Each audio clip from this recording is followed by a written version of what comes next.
प्रणाम बाबा जी। चरण स्पर्श।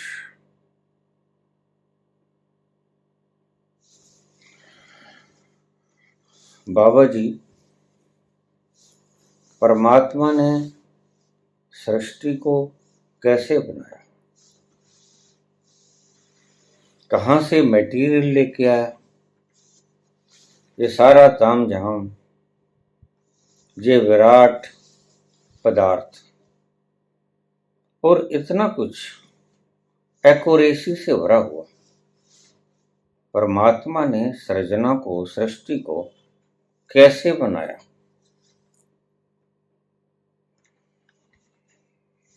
कृपा करके मेरे सवाल का जवाब अवश्य दीजिएगा, क्योंकि आप सभी सवालों के जवाब दे देते हो। मेरा भी मन मत तोड़िएगा, आपकी बड़ी बड़ी मेहरबानी होगी।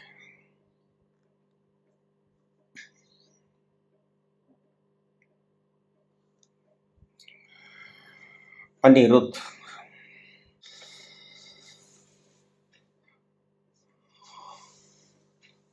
जवाब तो मैं सभी उन बातों के दे सकता हूं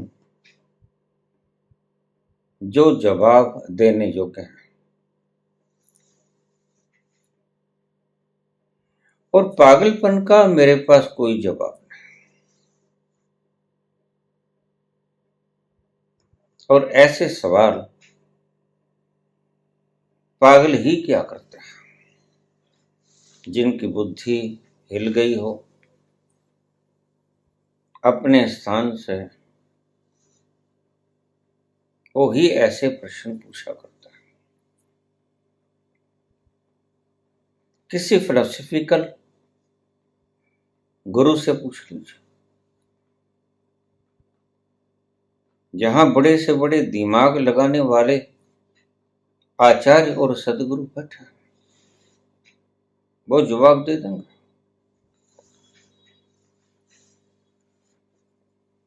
मैं तो करबद्ध आपसे प्रार्थना करता हूं,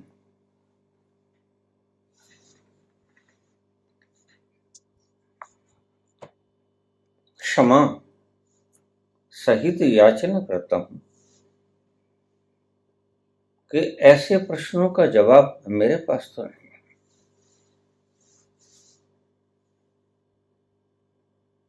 जितना मैं बता सकता हूं उतना मैं बिना पूछे भी बता देता हूं,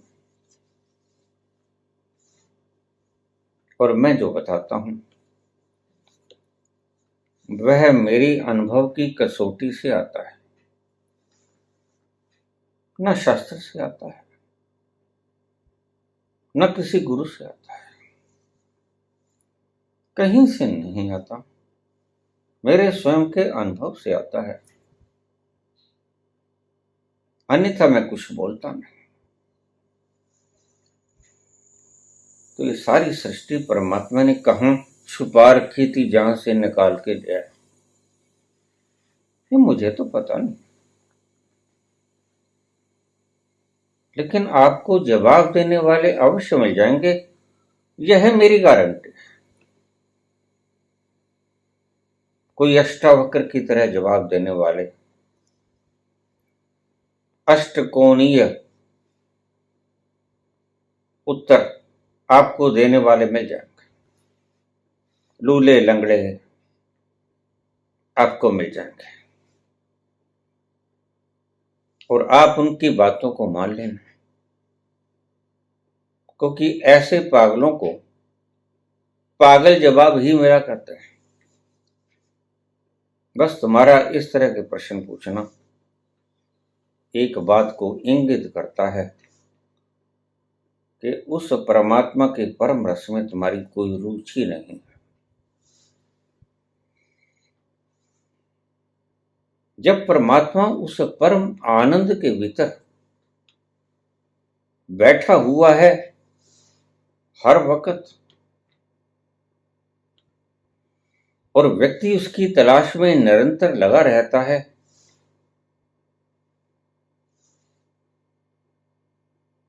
तो वह आनंद का सवाल करे कैसे मिले, खुशी का सवाल करे कैसे मिले, कैसे झूमूं, कैसे गाऊं, कैसे नाचूं। ये सवाल वाजिब है। और ये सवाल परमात्मा ने कहां छिपा रखे थे? इतने पत्थर, तारे, ग्रह, नक्षत्र।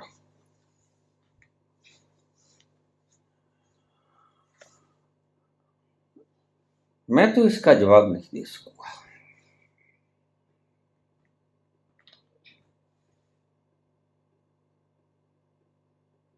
आपका ऐसे प्रश्न पूछने का बहुत बहुत धन्यवाद। लेकिन मुझ बेचारे पर इतनी सी कृपा तो अवश्य बनाए रखना। साथ में 1000 रुपया भेजा है, मेरी फीस।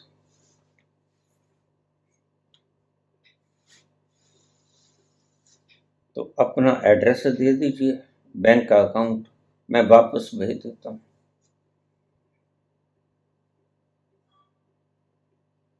क्योंकि मैंने आपसे कब मांगा?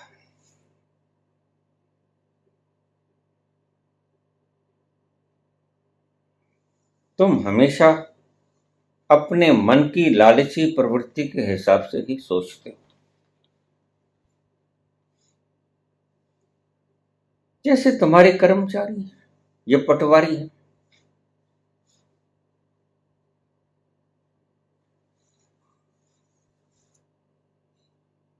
ये तुम्हारा काम करते हैं, यद्यपि सरकार इनको तनख्वाह देती है।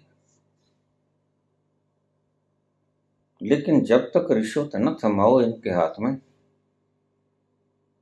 तब तक ये आपका काम नहीं करता है। बस तुमने वही काम किया है, कहीं कोई पटवारी तो नहीं। कुछ लगता ऐसा ही है। व्यक्ति जैसा सोचता है वैसे ही कर्म करता है। तुमने सोचा कि फीस दे दूं, लालच दे दूं और ऐसा अप्रासंगिक प्रश्न पूछूं। महानुभाव, मेरे पास ऐसे प्रश्नों का कोई जवाब नहीं। न ही ऐसे प्रश्नों को पूछने का कष्ट किया करें। देखिए, ऐसे प्रश्नों का जवाब देने वाले संसार भरे पड़े हैं, तंबू लगाए बैठे हैं। उनके पास क्यों नहीं जाते? वो तुम्हें आमंत्रित करते हैं, शिविर बुलाते हैं, बड़े बड़े होर्डिंग्स लगाते हैं, प्रचार करते हैं, प्रसार करते हैं। तुम उनसे क्यों नहीं प्रश्न पूछते?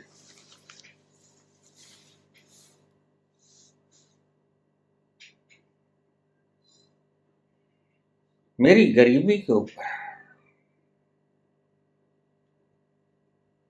रहम कीजिए। मैं गरीब तो हो सकता हूं,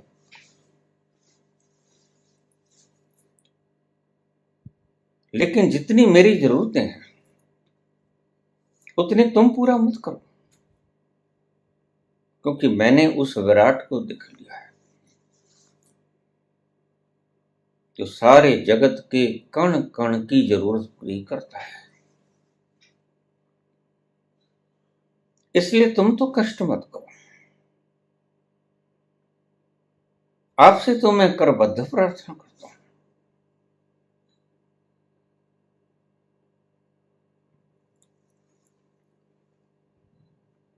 मालिक बनने की चेष्टा मत करो।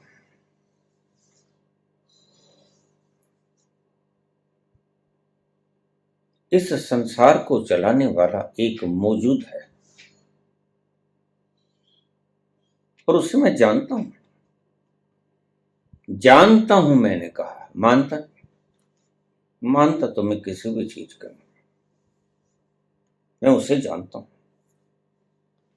जानता हूं लेकिन ये पागलपन के सवालों का जवाब मेरे पास है नहीं।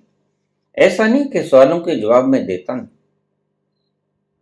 बिल्कुल ईमानदारी से ऐसे प्रश्नों का जवाब मेरे पास नहीं। जिसके पास है जवाब देने वाले मिल जाएंगे, शर्त क्या, उनके पास चले जाइए।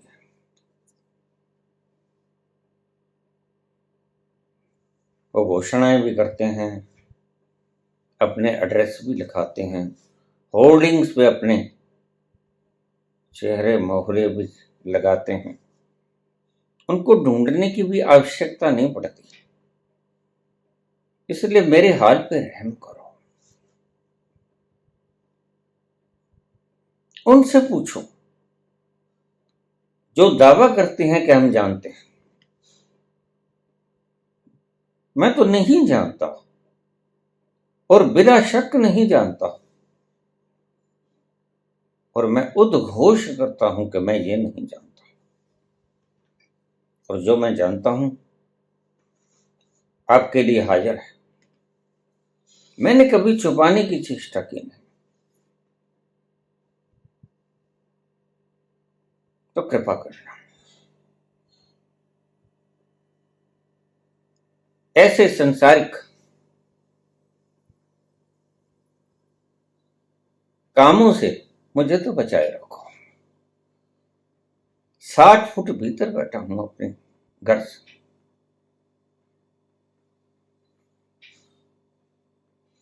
और तुम रिश्वतें भेजकर मुझसे प्रश्न पूछ रहे हो।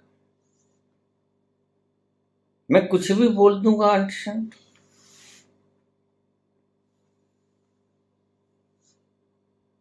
लेकिन कृपा करो, मेरे हाल पे रहम करो। मेरे पास इस प्रश्न का जवाब नहीं।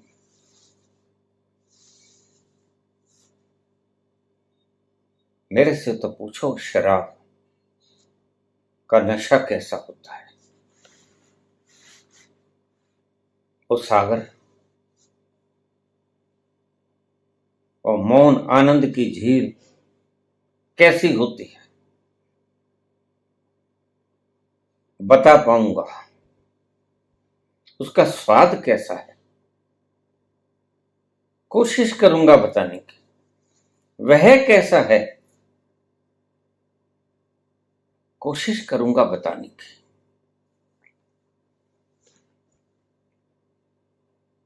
लेकिन ऐसे मूढ़ प्रश्नों का जवाब कम से कम मेरे पास तो है।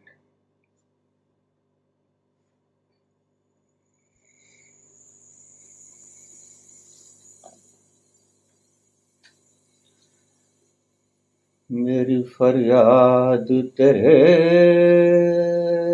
दरगे और सुना कैनू।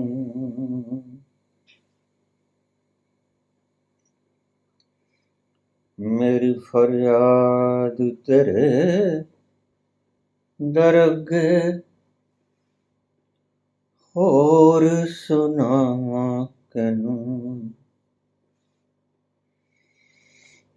खोल न दफ्तर ऐबां वाले, दर्दों तक ना मैनू। दर्दों तक ना मैनू रखी शरनां दे कोल मेरा वालिया। साइयां रखी चरनां दे कोल मेरा वालिया। साइयां मेरा वालिया। मेरी फरियाद तेरे दर अगे और सुनामा किन। कौन है दूसरा जो मेरी फरियाद को सुन सके। मुझे तो एक तू ही नजर आता है। खोल न दफ्तर ऐबा वाले, मेरी त्रुटियों को मत खोलो, ये फाइल मत खोलो। खोल न दफ्तर ऐबों वाले, दर तो तक ना मैनू, मुझे आपके दर से धक्का मत दो, निकालो मत।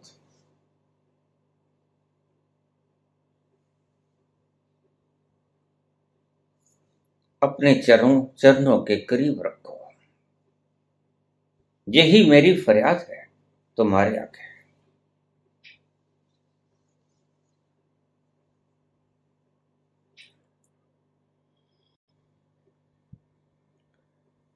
तेरे जह मैनू होर न कोई, मैं जे लख तैनू।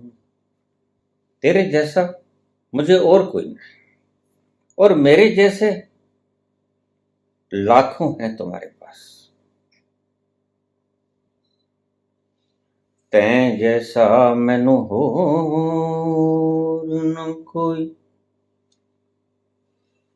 मैं जे लख तैनू।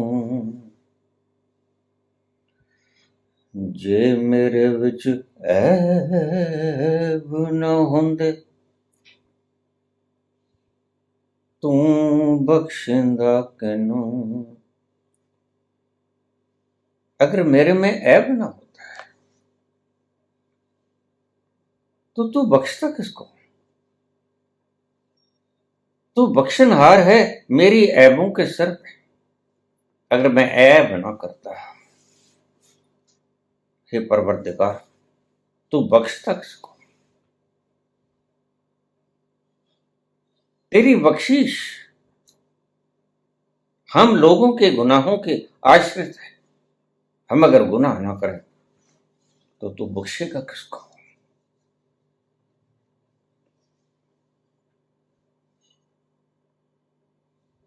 तेरे बख्शने की प्रवृत्ति का क्या होगा?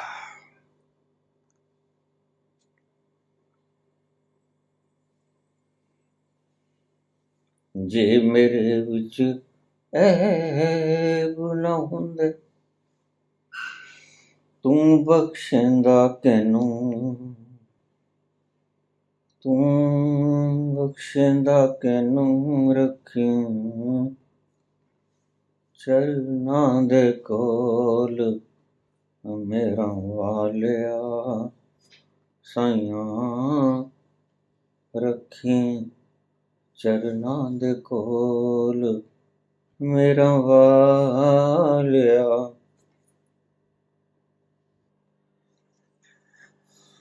जे ओगन वेखे साहिबा, जे ओगन वेखे साहिबा, ता मैं तो वध न को। अगर तू अवगुणों को देखना शुरू कर दे तो फिर उसका कोई अंत नहीं। मुझसे बड़ा कोई अवगुणों से भरा हुआ व्यक्ति है नहीं। ओगन वेखे साहिबा ते कोई न मेरी थां। जेते रोम शरीर दे, ओ तो वध गुनाह। जेते रोम शरीर दे, ओ तो वध गुनाह। ओ तो वध गुनाह, रखी चरनां दे कोल। ओ तो वध गुनाह, रखी चरनां दे कोल मेरा वालिया। वालिया मेरा वालिया, साइयां रखी चरनां दे कोल मेरा वालिया। भक्त सवाल नहीं पूछता, भक्त तो तेरे मैखाने में आके तुझे पीना चाहता है। भला पियक्कड़ व्यक्ति मधुशाला में जाकर सवाल पूछेगा, उसके कंटेंट पूछेगा,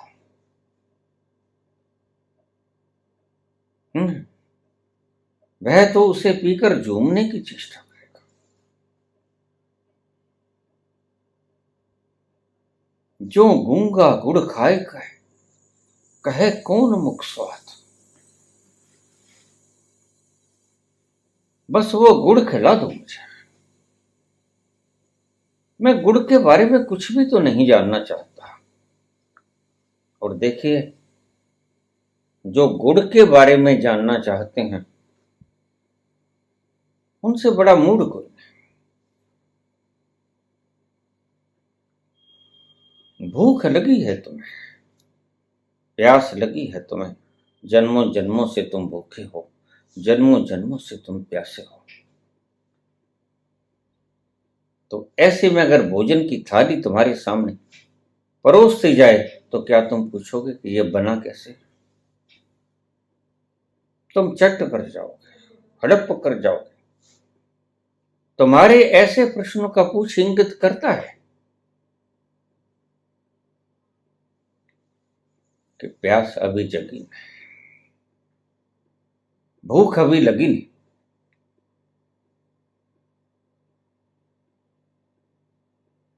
जिसने भी प्रश्न पूछा,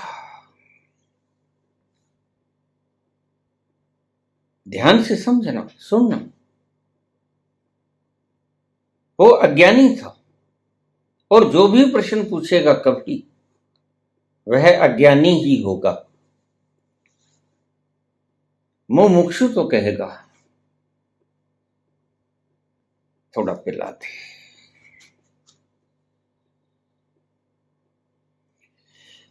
दो कुट पिला दे साकिया,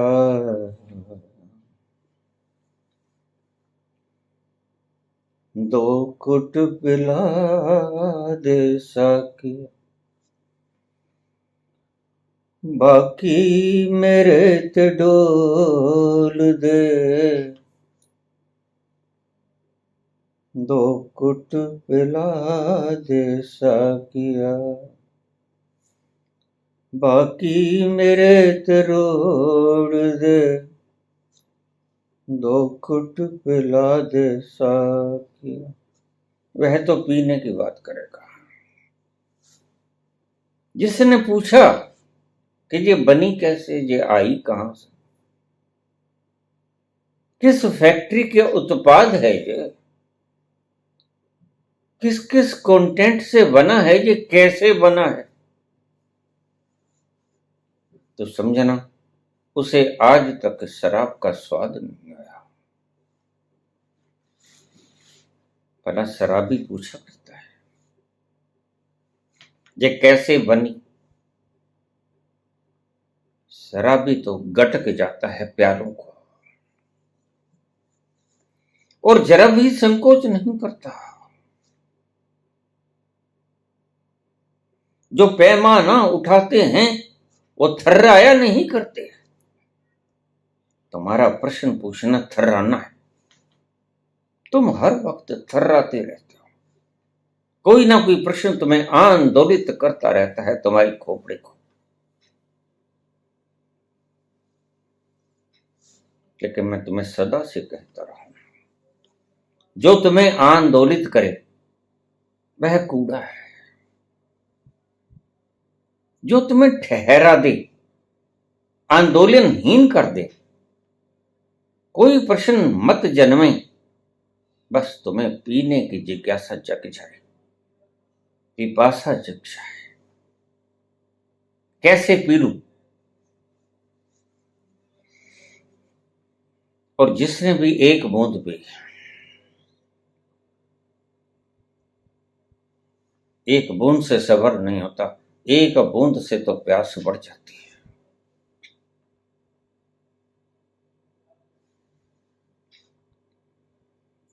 एक बूंद से साकी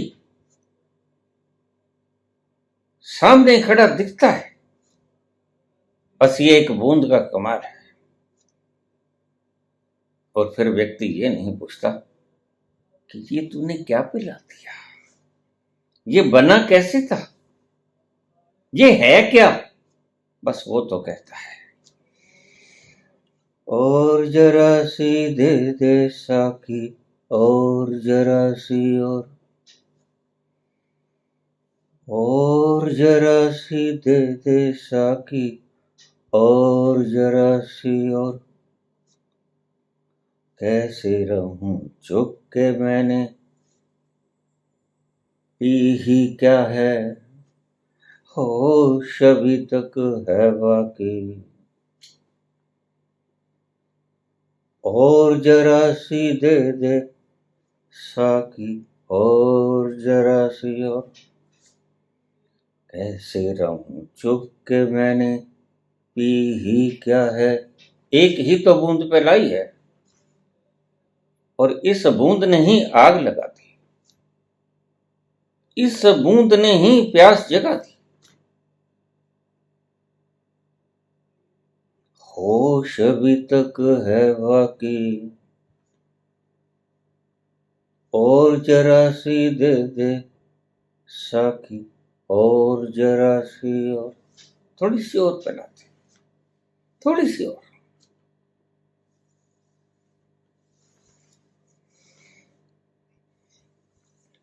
शराबियों में अक्सर एक कहावत है,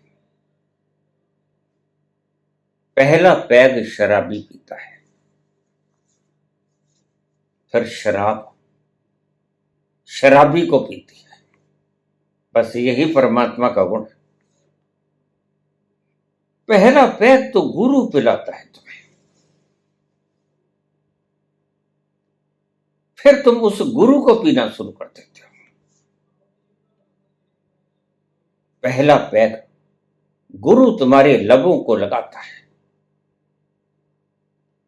फिर तुम ऐसे झूम जाते हो कि तुम कहते हो थोड़ी सी और देता हूं। इसका स्वाद वर्णन कैसे करूं, कहे कौन मुख स्वाद, इसका स्वाद मैं कौन से मुख से करूं। मेरे पास तो शब्द नहीं, मेरे पास तो जीवा नहीं, कैसे बताऊं ये है क्या।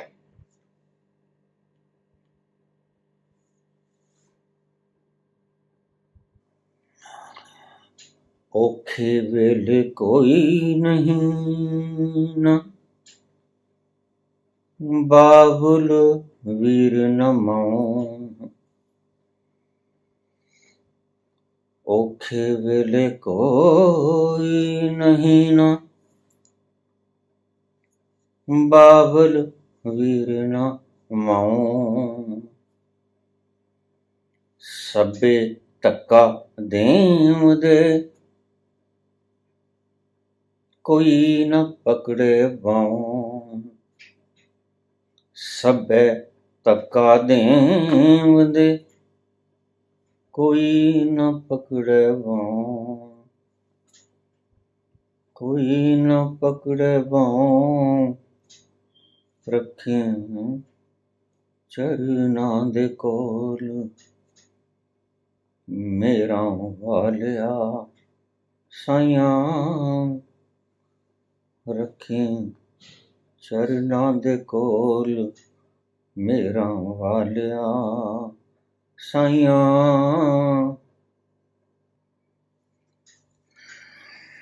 देखिए अनिरुद्ध जी, सारी दुनिया जानती है उसके बारे में, बस मैं ही नहीं जानता, मैं और सिर्फ मैं नहीं जानता। और तुमने मुझसे ही प्रश्न पूछ लिया,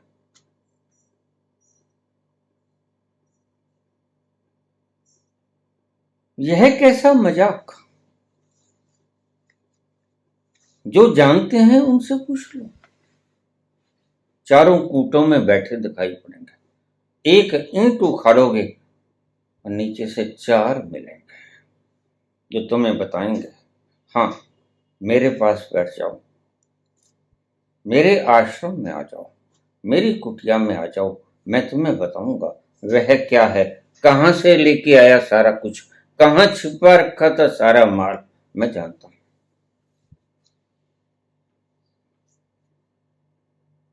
ये जानने वाले लोग हैं, मैं तो नहीं जानता। और देखिए, अगर मैं नहीं जानता तो ये कहना पाप होगा ना कि मैं जानता हूं। और पाप का फल क्या होता है? पाप का फल होता है दुख।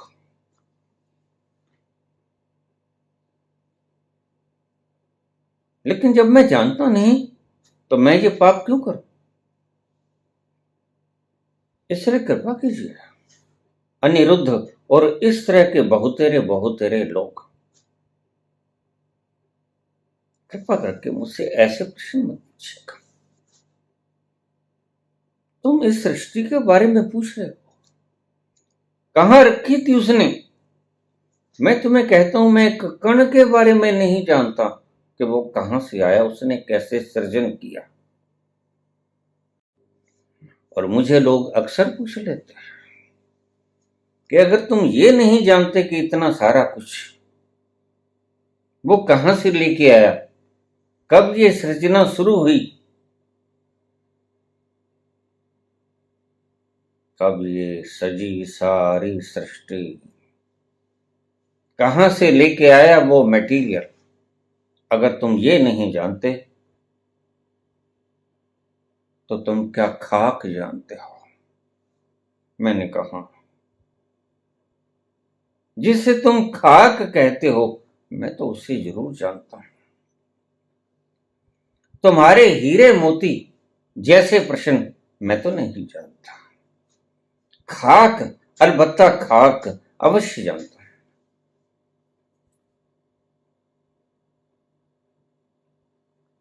मैं ये जानता हूं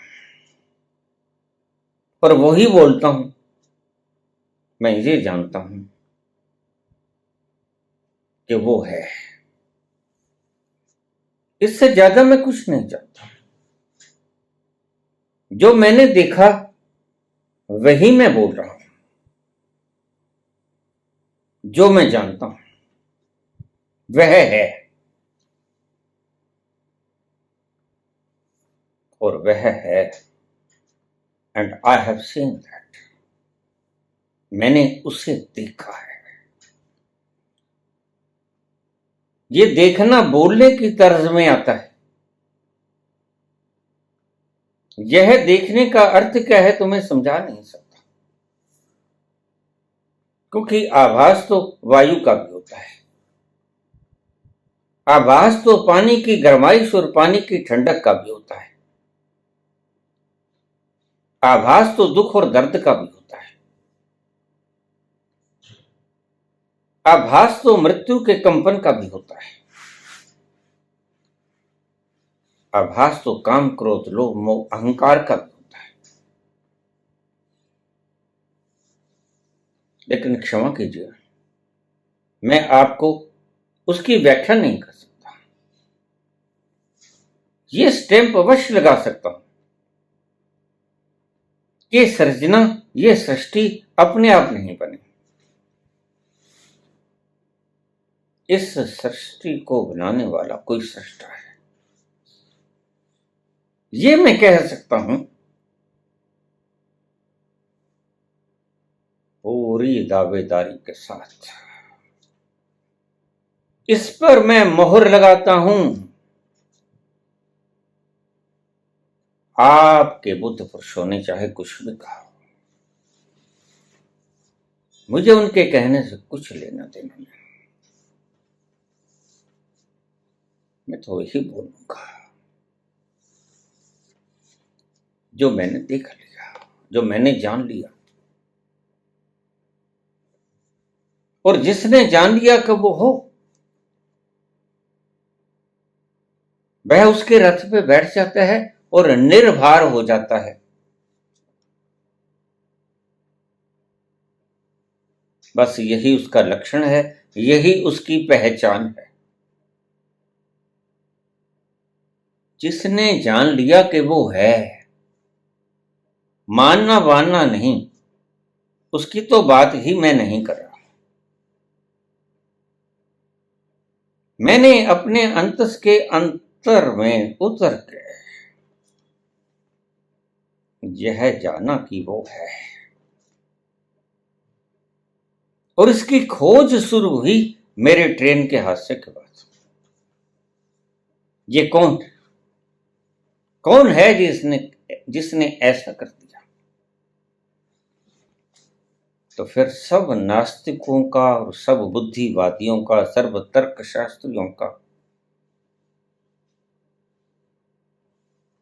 इस एक घटना ने तलवार जैसे काट कर दिया। फिर तुम्हारे नास्तिकों के बातों का मेरे ऊपर कोई असर नहीं। जिसने शीतल जल पीकर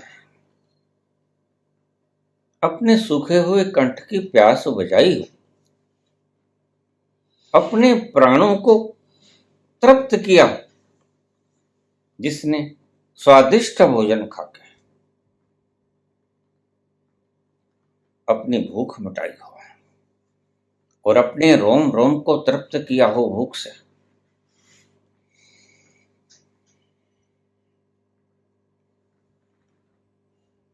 वह इसकी गारंटी दे कि हां मैंने खाया, मैंने पिया, इससे ज्यादा भी कुछ कहने को बाकी है? और इससे ज्यादा कुछ पूछने को भी बाकी है? कुछ भी तो नहीं। बस वह है।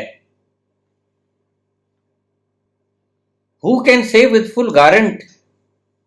बताइए। तर्क करने वाले बहुत मिट जाएंगे,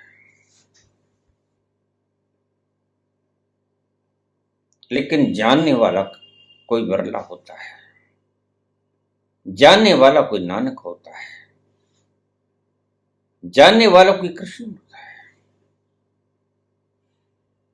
और जब जानने वाला अपने उच्चतम स्वरूप में स्थित हो जाता है, सती प्रज्ञ हो जाता है, तो वह कहता है कि मैं ही अहम ब्रह्मास्मि, एको अहम द्वितीयो नास्ति। और यही सत्य है। अगर कोई व्यक्ति ये अपने अनुभव से बोल सके तो उसके बोलने में एक गहरा विश्वास छलकेगा। ये शब्द उसके भीतरी प्राणों से आएंगे, सिर्फ खोपड़ी से ये शब्द नहीं उठेंगे। गहरे अनुभवों के तलों से आई हुई ये अनुभव की बात, इससे ज्यादा और इससे गहरा सत्य कुछ इस दुनिया में है नहीं, और पूछने के अतिरिक्त इससे ज्यादा कुछ और है नहीं। और यही तुम पूछते नहीं। विवेकानंद बड़े समझदार थे,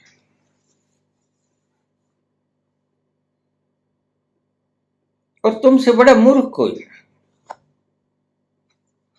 और विवेकानंद जैसा समझदार कोई नहीं। विवेकानंद ने जिससे भी पूछा, जिस भी किसी संत से पूछा, वह बहुत पिपासु था। उसे प्यास लगी थी, सच्ची प्यास लगी थी, और वो प्रत्येक से पूछता। क्या पूछता? जो पूछने योग्य है, जो सिर्फ संत को ही पता होता है, और जो सिर्फ संत ही बतला सकता है। अन्यथा फिलोसफिकल किताबें पढ़कर तो सवाल बहुत होते हैं, और सवालों के जवाब भी बहुत होते हैं, और एक एक सवाल के हजारों हजारों जवाब होते हैं।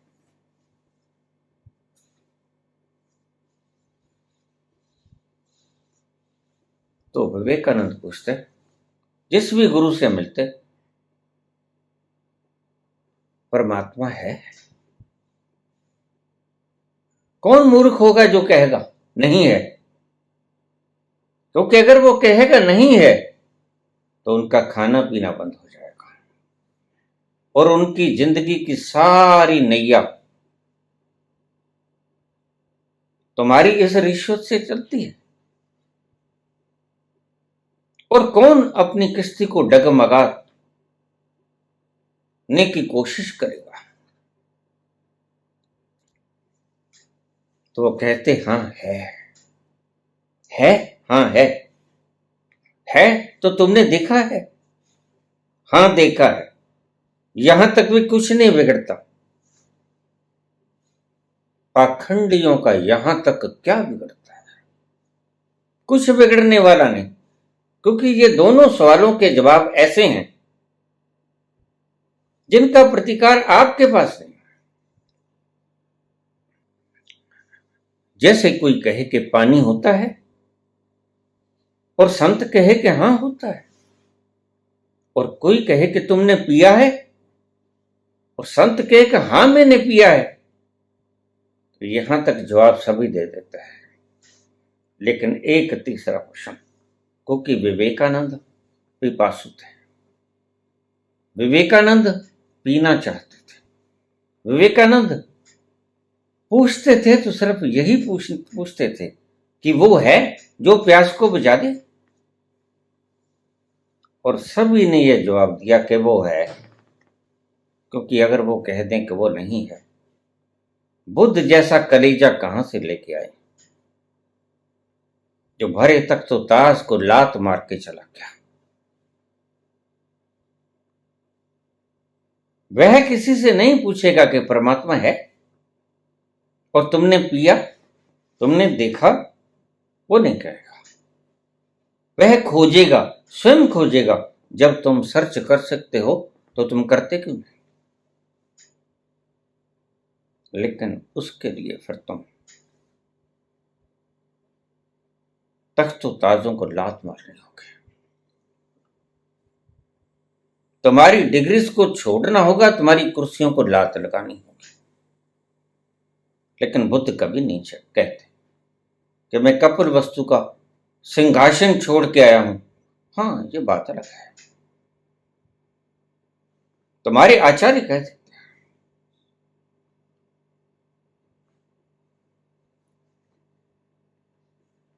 सेवा प्रशासनिक अधिकारी, इस कुर्सी को मैंने लात मार दी।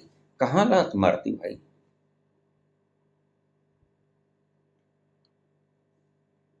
हाथ में कीचड़ था, हाथ में गंदगी थी, वो छोड़ दी, तो ये भी कोई गर्व की बात है?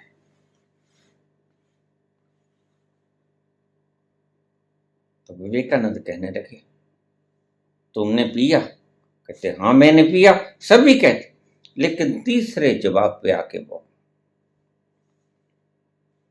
गड़बड़ा जाती। और अगर सही मुमुक्षु हो तो तीसरा सवाल ही पूछेगा।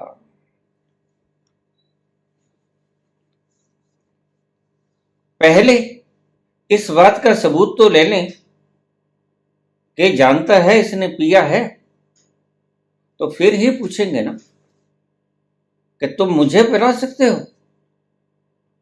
तो विवेकानंद ने कहा कि तुम मुझे पिला सकते हो, तुम मुझे दिखा सकते हो परमात्मा? चलते चलते चलते किसी ने नहीं कहा कि हाँ मैं तुम्हें दिखा सकता हूं। सभी ने कहा कि देखिए बात यह है कि तुम्हें खुद ही देखना पड़ेगा। ये बात सत्य भी है, देखना पड़ेगा। लेकिन जिसने देख लिया उसके जीवन में कुछ लक्षण उतर आते हैं। वही लक्षण कृष्ण ने कहे। तो कृष्ण कहते हैं कि गुरु बनाने से पहले ये लक्षण देख लेना। अगर ये लक्षण नहीं तो गुरु नहीं। फिर उसने देखा, फिर उसका कंठ प्यासा प्यासा सा बोलेगा, उसकी जीवा चिपटी चिपटी सी नजर आएगी और उसका पेट भूख से चूहे कूदते होंगे। ये सब लक्षण है। वह खुद ही पदार्थों के पीछे दौड़ता हुआ मिलेगा। वह व्यापारी होगा। और जिसने पी ली वह तृप्त हो गया, वह मौन हो गया। पर उसने कहां बोला?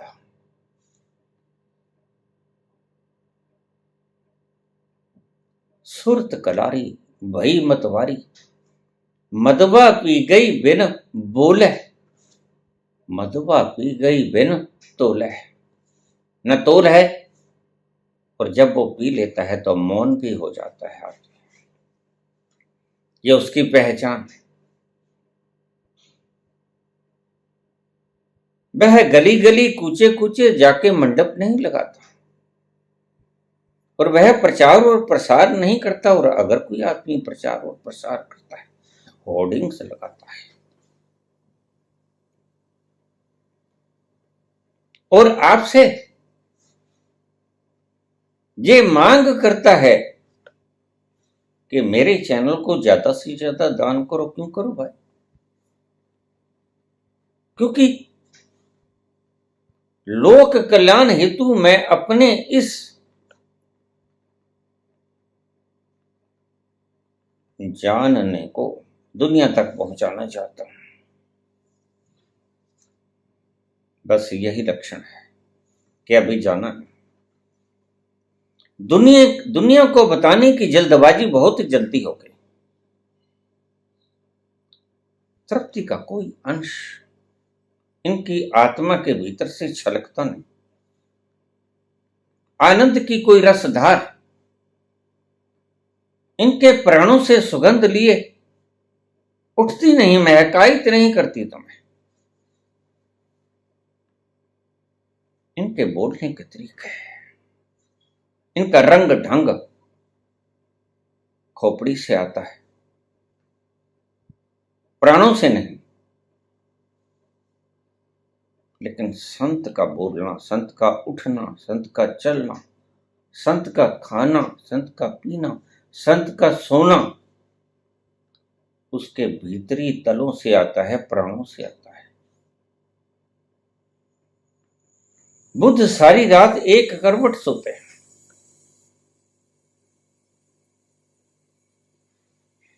और आनंद ने पूछा, प्रभु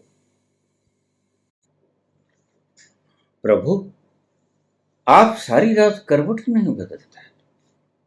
रात को जिस करवट सो जाते हो बस सारी रात उसी करवट के ऊपर सोए रहते हो। मैंने सारी रात जाग के देखा, आपने करवट नहीं लिया। आनंद सच्चा खोजी था, मुमुक्षु था, पिपासु था। और जो सच्चे पिपासु होते हैं, जिन्होंने अपना शीश काट के हथेली पे रख देना होता है, वह शीश तो क्योंकि एक बार ही कटता है। शीश कोई चार थोड़ी होता, शीश तो एक ही होता है। शीश एक ही बार काट के देना होता है। तो इसलिए जिसे शीश काट के देना है उसकी अच्छी तरह से परीक्षा करो। वह क्या खाता है, वह कैसे चलता है, वह कैसा बोलता है, वह कैसा व्यवहार करता है, वह कैसा सोता है। इसलिए बराबर आनंद गौतम की प्रत्येक कार्य प्रणाली के ऊपर, क्रिया के ऊपर ध्यान से देखता है। शीश एक बार देना है, और अगर इस बुद्धि को जच गई बात तो फिर शीश देना भी होगा। ऊपर ऊपर से मंत्र लेके शीश नहीं दिए जाते, फिर कन्ना बत्ती कुर्र, तू चेला ते मैं गुर्र, रख जा माल ते घरों तुर। ऐसा कुछ नहीं होता। यह तो पूरे का पूरा शीश काट कर गुरु की हथेली पर रख देना होता है। और शीश, ध्यान रखना, शीश एक बार दिया जाता है। और सच्चा जो जिज्ञासु होता है, सच्चा पिपासु होता है, जिसे प्यास लगी है, जिसको भूख लगी है, प्राण तड़प रहे हैं, वैसे भी मर जाएगा तो पूरी खोजबीन करता है। यह व्यक्ति कैसा खाता है, कैसा उठता है, कैसा सोता है, चलता है, बोलता है, सोता है, अच्छी तरह से देख लेगा।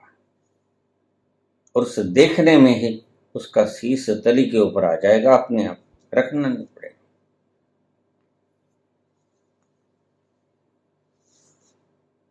बुद्ध कहते हाँ आनंद, मैं सोया हूं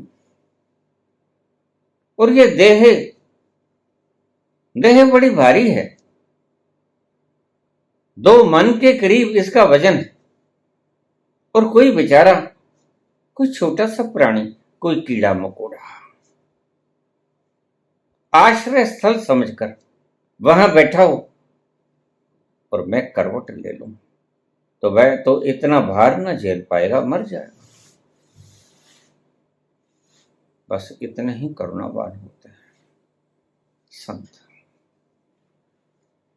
वह मर जाएगा इसकी फिक्र ज्यादा है, खुद की करवट की कोई फिक्र नहीं, खुद के आराम की कोई फिक्र नहीं।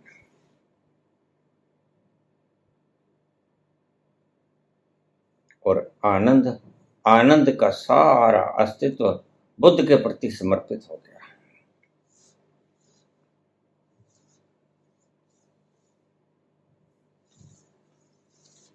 तो विवेकानंद पूछते पूछते, सुनते सुनते, कहते कहते पहुंच गए गदाधर के पास, रामकृष्ण परमहंस के पास। वही प्रश्न जो सबसे किया करते थे, ब्रह्म समाजियों से पूछा और सारे धर्म चलाने वालों से पूछा, लेकिन किसी ने जवाब न दिया। जिसने जवाब दिए ऊट पटांग जवाब दिया, बस ऐसे ही जवाब। कल ही एक तथाकथित आध्यात्मिक गुरु प्रवचन कर रहे थे, मैं सुन रहा था, लगता है दिमाग हिल गया।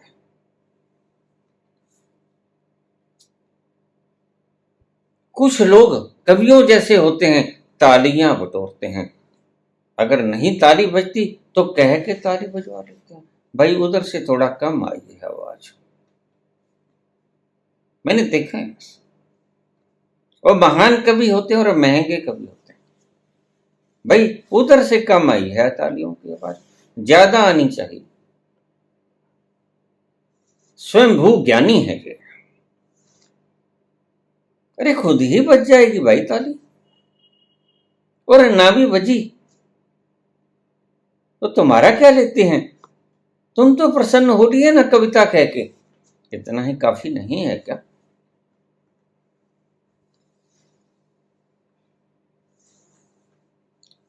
यही प्रश्न पूछा।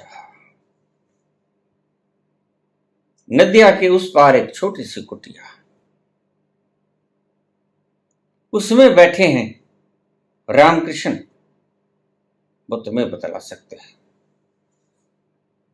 उनकी बातों से, उनके चलने से, उनके व्यवहार से पता चलता है कि इन्होंने कुछ जाना है। शायद वो तुम्हें बतला दें। तुम खोजी लगते हो सच्चे, तुम उनके पास क्यों नहीं जाते? और तैराक थे बहुत बढ़िया विवेकानंद, नरेंद्र उनका नाम था। इतनी बड़ी नदिया को तैर कर गए, उस कुटिया तक पहुंच गए। जवान उम्र थी, साहस बहुत था, बल बहुत था और खलबली भी बहुत थी। तो उन्होंने धक्के से उस गुफा का द्वार खोल दिया और भीतर शांत मुद्रा में रामकृष्ण परमहंस बैठे थे। पहला सवाल जो दागा,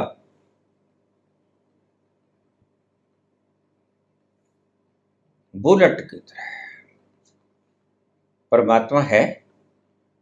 रामकृष्ण ने सहजता से उत्तर दिया, हां है। और अगर कोई इतना, बस इतना ही विश्वास से कह सके तो और दूसरा पूछने को प्रश्न है नहीं। दूसरे बहस की बातें तो हो सकती, पूछने का कोई प्रश्न दूसरा नहीं है इस संसार में। और इसी के ऊपर विवाद है, अगर सच में देखोगे तो। तो उसने कहा परमात्मा है। सहजता से धारा प्रवाह, आनंद लिए हुए आंखों में आंसू आ गए, क्योंकि उन्हें कोई भगवान की याद करा देता तो भाव समाधि में चले जाते। आंखें बंद हो गई, आंखों से आंसू झरझर बहने लगे। विवेकानंद ने पूछा, नरेंद्र ने पूछा, मैं पूछता हूं स्वामी जी, भगवान है, परमात्मा है? कुछ न बोले। तुमने देखा है? हाँ देखा है।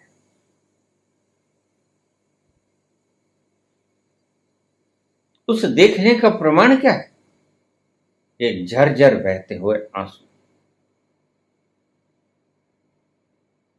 उसकी याद में ये झरझर बहते हुए आंसू, ये प्रमाण है, उसके होने का प्रमाण है। तुमने याद कराया, भला किया।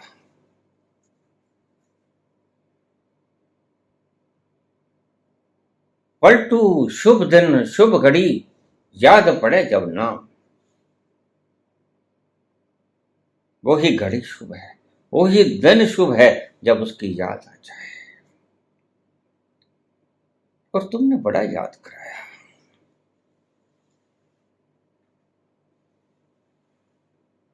विवेकानंद ने फिर पूछा, वह है, तुमने देखा है, क्या तुम मुझे भी दिखा सकते? बस इसी सवाल के ऊपर सभी अटका।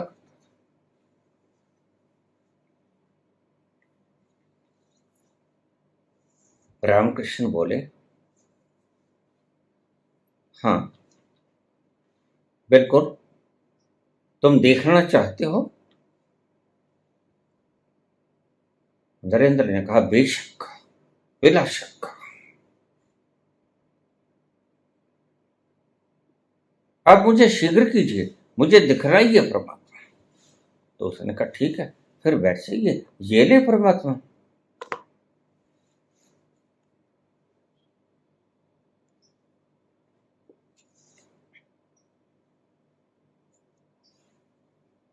और जैसे ही गदाधर ने नरेंद्र के सिर के ऊपर हाथ रखा, एक झरनाट हुई।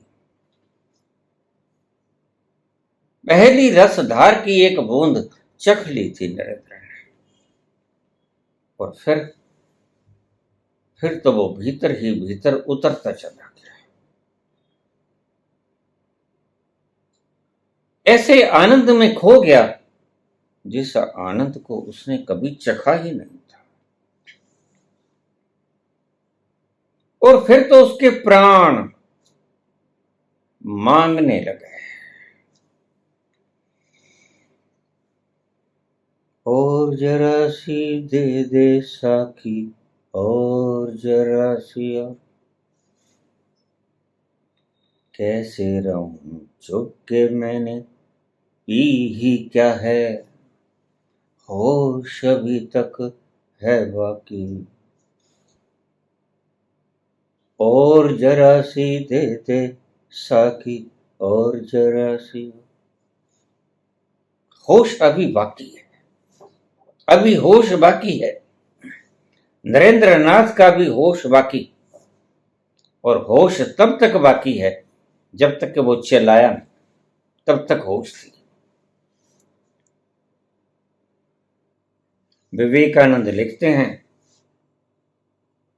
कि गुरुदेव के सिर के ऊपर हाथ रखने के उपरांत मैं भीतर ही भीतर गहरे कुएं में डूबा जा रहा था, अनंत गहरा कुआं, और लगातार ये गिरना, अभी होश बाकी था।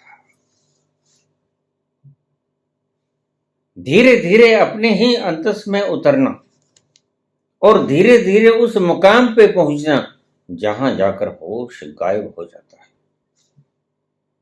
बस उस कगार के ऊपर खड़े थे, और नरेंद्र नाथ चिल्लाए, होश खोने को था। तो लिखते हैं विवेकानंद, तो मुझे लगा कि अब मैं मर जाऊंगा, मृत्यु सामने दिखी, हाथ पांव कांपने लगे सूखे पत्ते की तरह, सारा शरीर का रोआ रोआ कंप गया। मौत आ गई और वह पूरे जोर से चिल्लाया, स्वामी जी, मेरे मां बाप भी हैं।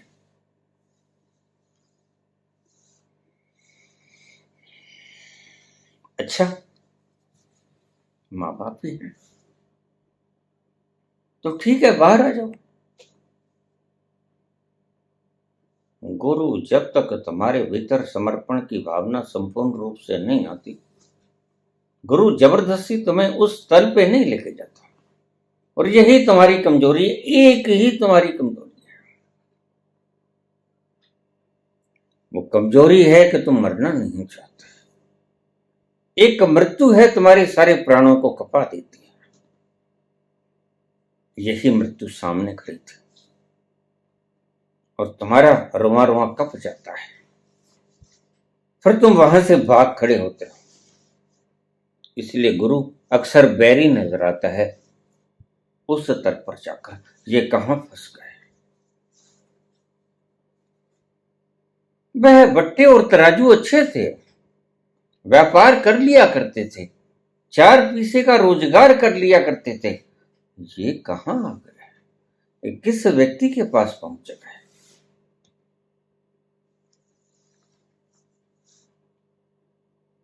मन लोभी है, मन लालची है, मन चंचल है, मन चोर है। नरेंद्र लिखते हैं अपनी बायोग्राफी में, जब मैंने चीख मारी, मेरे मां बाप भी हैं। और रामकृष्ण परमहंस ने हाथ उठा लिया, अच्छा तुम्हारे मां बाप भी हैं तो फिर ठीक है। अभी तुम्हारा कुछ है खोने को। अगर खोने को कुछ बाकी है तो तुम्हारी पकड़ जारी है, जब तक वो तल नहीं आया कि तुम्हारा कुछ बचता नहीं। राख भी नहीं बचती, कुछ भी नहीं बचता। तुम रहते ही नहीं, तुम होते ही नहीं। अपना संपूर्ण समग्र लुटा देते हो उस अज्ञात को, जिसके बारे में तुम कभी जानते नहीं, जिसके बारे में सोचा नहीं कैसा होगा। वह तुम्हारे प्राण मांगता है सबसे पहले।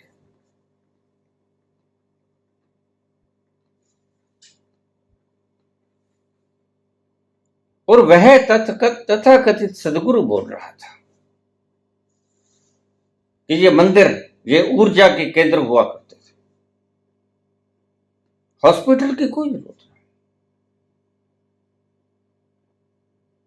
पाठशालाओं की कोई जरूरत नहीं, शिक्षालयों की कोई जरूरत नहीं।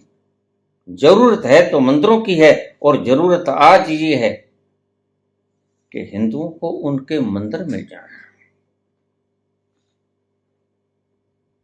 और तालियां हिंदुओं को उनके मंदिर में जाए।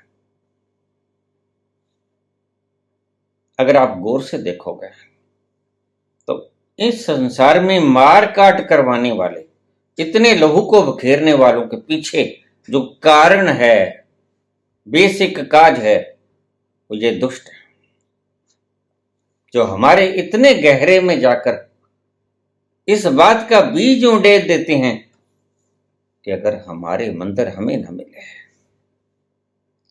तो फिर क्या मिला। और यही हमारा उद्देश्य है। और इन्हें हम आध्यात्मिक सदगुरु कहते हैं। बस ऐसा ही इनका अध्यात्म है।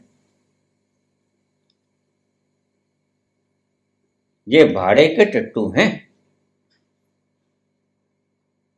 किसी ने खरीद लिया होगा, नई सरकार ने खरीद लिया होगा। भला ऐसे प्रश्न ज्ञानी के उत्तर थोड़े ही हो सकते हैं। परम मूढ़ व्यक्ति ही ऐसी बातें करेगा। तभी तो झगड़े होते हैं, सदगुरु कह देंगे कि मंदिर आने चाहिए हिंदुओं के हाथ में, और कोई मौलाना कह देगा कि मस्जिदें आनी चाहिए मुसलमानों के हाथों में, और कोई पागल मूर्ख कह देगा कि गिरजाघर आने चाहिए ईसाइयों के हाथों में। तो तलवारें खिंच जाएंगी और ये धरती, शांत धरती लहू लुहान हो जाएगी। तो किसने बिखेरा? कौन है बेसिक काज? ये लोग। हम तो डूबे हैं सनम, इनको तो कुछ पता नहीं। आपको भी रे डूबेंगे, फिर ये ब्रेन की सर्जरी करवाते फिरते हैं और खुद को आध्यात्मिकता का लेवल लगा देते हैं। भला आध्यात्मिकता का परिभाषा ये होता है कि हिंदुओं को उसके मंदिर मिल जाए? कौन फैलाता है झगड़ा इस संसार में? ये गुरु, जिन्हें आप सदगुरु कहते हैं। ये बद गुरु है, सदगुरु का है। जो बदहाली फैला दे वो सदगुरु कहां? और यही कारण है किसी के दिमाग में नहीं आया। इतनी जोर से तालियां लगी।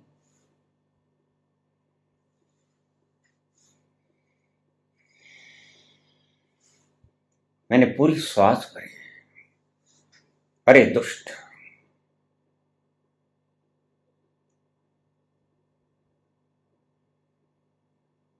क्या कहूं?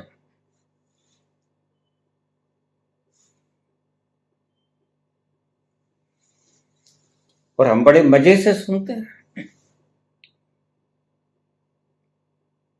हिंदू सुनता है, मुसलमान सुनता है, ईसाई सुनता है, सिख सुनता है, सभी सुनते हैं, और सभी का धर्म खतरे में होता है। और धर्म किसी का है नहीं, खतरे में सभी का धर्म है किसी का भी नहीं। धर्म के उस मूल तत्व में ये उतरे नहीं, उसका स्वाद पिया नहीं। पूछने को एक ही सवाल है, छोड़ो इन मंदिरों को, छोड़ो मस्जिदों को, गुरुद्वारों को, गिरजाघरों को। ये कोई ऊर्जा के केंद्र नहीं है। असली गुरुद्वारा तो तुम्हारे भीतर है, जो परम ऊर्जा का केंद्र है।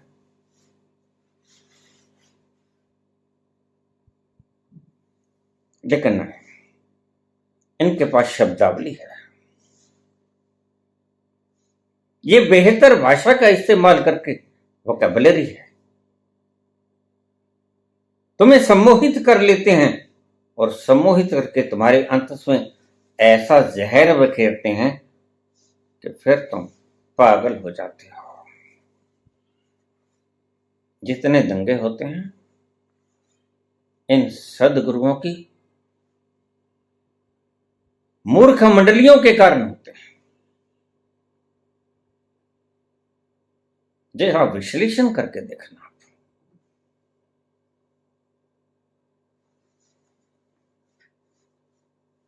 तो मुझसे ऐसे मूढ़ प्रश्न मत पूछा करो। ये मंदिर, मस्जिद, गुरुद्वारा, मस्जिद, गिरजाघर, ये कुछ नहीं है।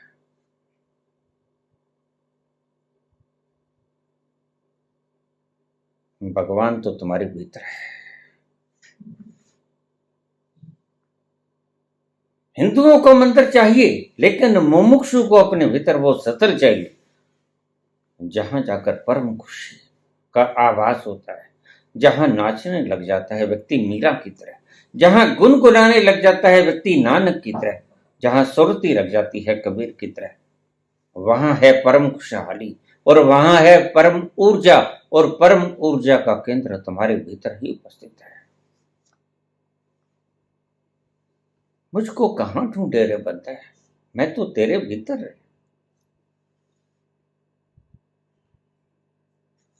तुम्हें बड़ी जचेगी बात, तुम्हारी खोपड़ी बड़ी प्रभावित होगी इन बातों से।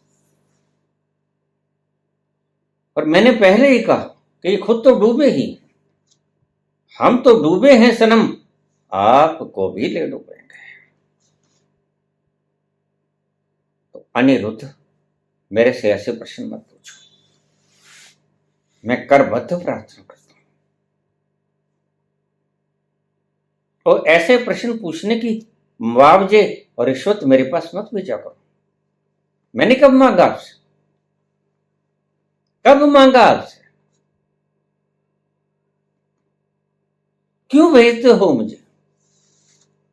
क्या मैं प्रश्न पूछने के, प्रश्न का उत्तर बताने के फीस ये शिविर है कोई? सुनना है तो खाली हाथ आओ, खाली खोपड़ी आओ। खोपड़ी का खाली होना जरूरी? तो पूछो जो पूछना है, लेकिन ये मुआवजे की मैं कोई मांग नहीं करता। ना मेरी कोई फीस है, ना मैं कोई शिविर लगाता हूं, मैं ना कोई तंबू गाड़े बैठा हूं।